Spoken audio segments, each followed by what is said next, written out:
Jangan lupa subscribe channel YouTube TVRI Bengkulu, like, komen, dan nyalakan notifikasinya.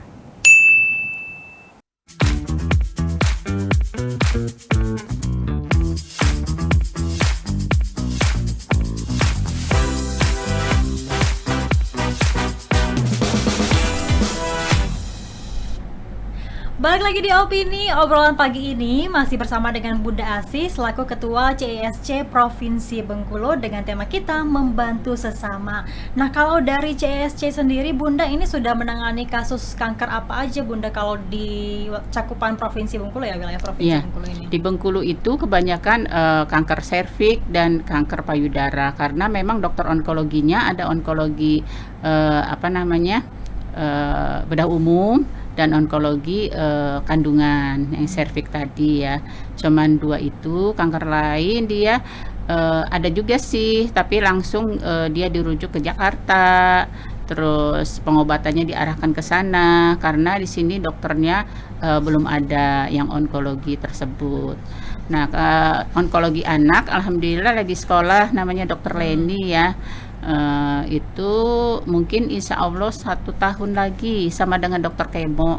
Kalau dokter kemo itu dokter penyakit dalam lagi sekolah juga setahun lagi selesai. Mudah-mudahan nanti mereka bergabung di sini karena memang disekolahkan dari Bengkulu ya.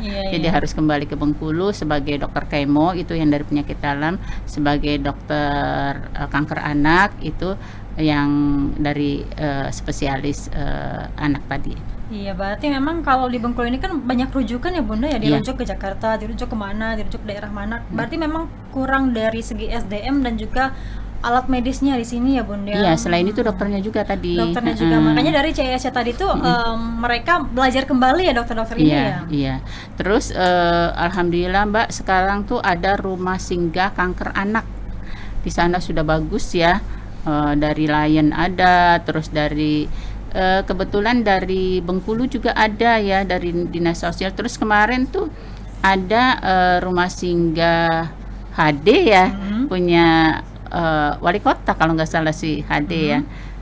Itu kelihatannya diresmikan juga di tahun ini, di bulan ini gitu kemarin. Iya, mungkin benar-benar bisa juga sebagai informasi kita untuk bahwa rumah singgah di sana untuk orang-orang yang nggak mampu ada gitu dari Bengkulunya. Oke, ini kan para penyakit pasien dari kanker ini kan bukan hanya sakit secara fisik ya Bunda ya, tapi memang psikologis mereka tertekan seperti itu ya Bunda.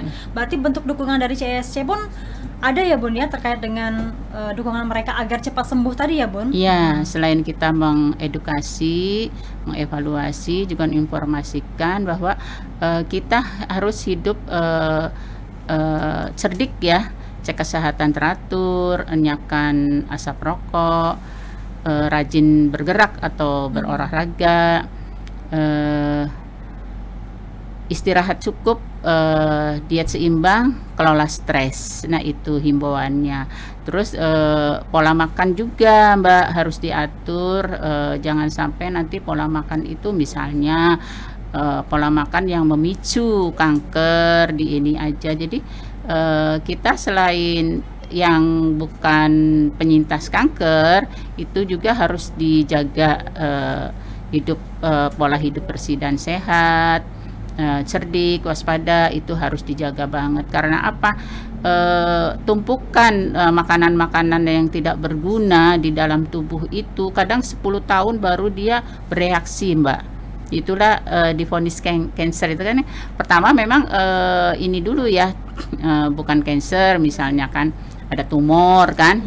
Nah setelah tumor itu kan kelanjutan tumor ada ganas, ada yang nggak ganas kan.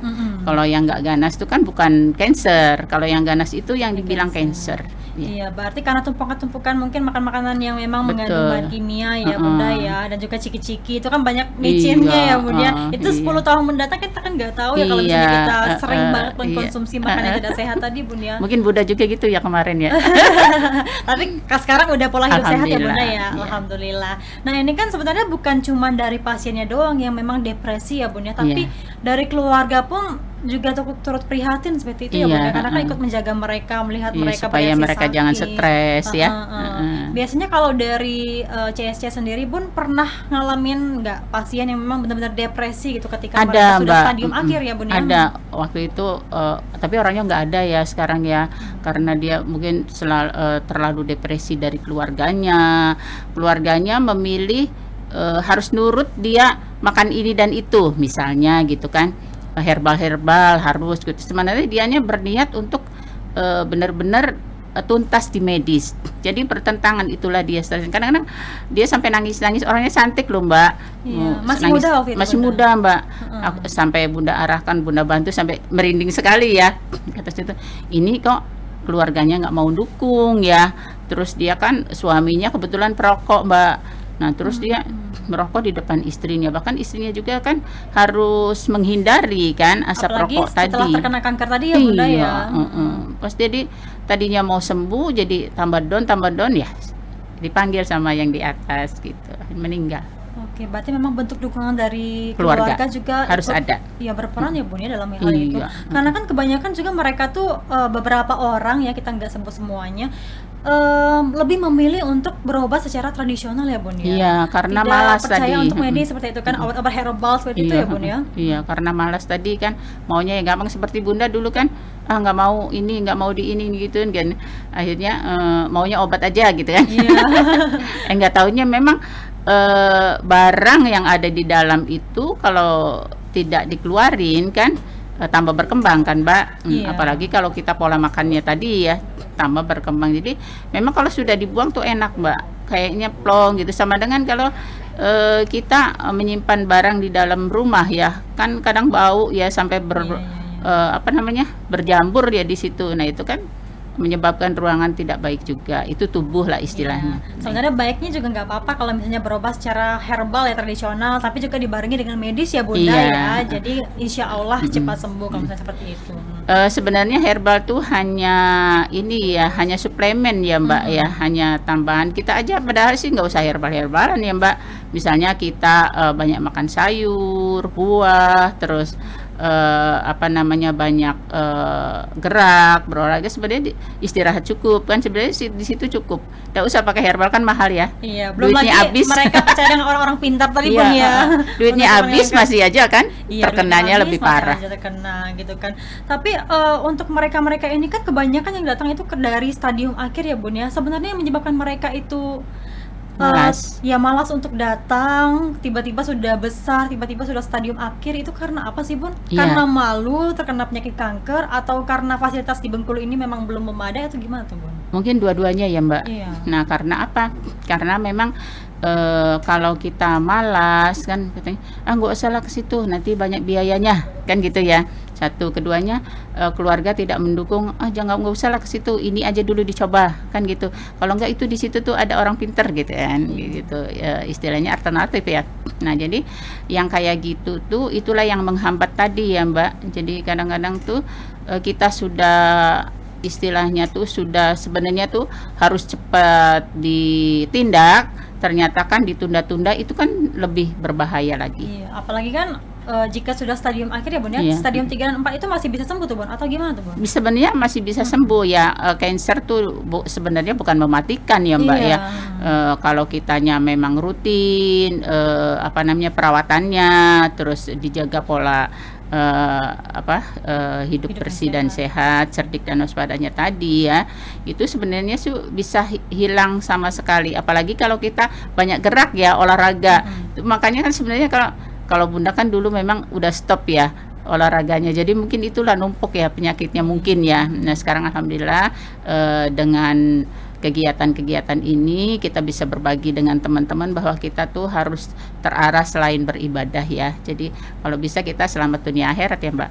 Iya benar, amin ya Mbak ya. Berarti kalau memang mereka-mereka ini juga sebenarnya bisa konsultasi dengan CSC ya Mbak, kalau kesah mereka selama menjadi pasien kanker ini ya Bun ya. Iya, biar mereka bisa dimotivasi. Nah, kami juga ada grupnya Mbak, grup Iya. CISC. Jadi di sana tuh wadah untuk konsultasi sama dokternya, konsultasi dengan teman-teman, ngobrol-ngobrol gitu kan. Oh, saya udah pernah begini begitu. Ini caranya begini begitu kan, bisa Iya. tukar pendapat. Akhirnya di dalam grup itu saling sharing ya seperti itu Betul, kan ya. Misalnya betul. mereka yang memang baru terkena kanker apa, Iya, mereka iya. yang sudah pernah kan bisa saling sharing. Iya. Tidak boleh ini, saya tidak boleh Iya, itu, tidak boleh makan iya. ini seperti itu kan.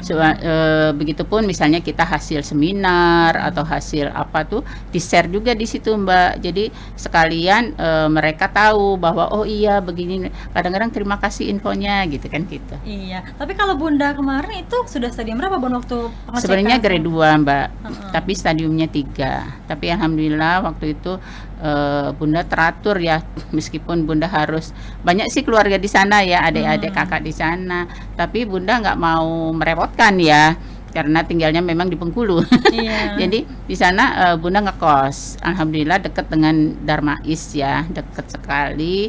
Hanya apa namanya tuh satu langkah lah istilahnya, nggak begitu jauh, cuma jalan kaki. Nah di situ alhamdulillah juga dengan apa namanya dukungan dokternya yang baik sekali ya untuk memotivasi kita. Jadi alhamdulillah semuanya diturutin dengan kita tuh akhirnya enak gitu ya. Jadi dokternya tuh seperti sahabat dengan kita. Apalagi kan CISC kan memang bersahabat dengan dokter-dokter ya Iya. gitu. Jadi alhamdulillah kami diarahkan, kami terarah dan kami bisa berbagi dengan kawan-kawan yang penyintas dan keluarganya. Oke, baik, kita akan jadi senak ya Bunda ya. Nanti akan kita bahas lagi terkait dengan tema kita membantu sesama. Masih bersama dengan Bunda Asih selaku Ketua CISC Provinsi Bengkulu. Kita rehat sejenak setelah iklan berikut ini. Tetap bersama kami dalam acara Opini Obrolan Pagi ini.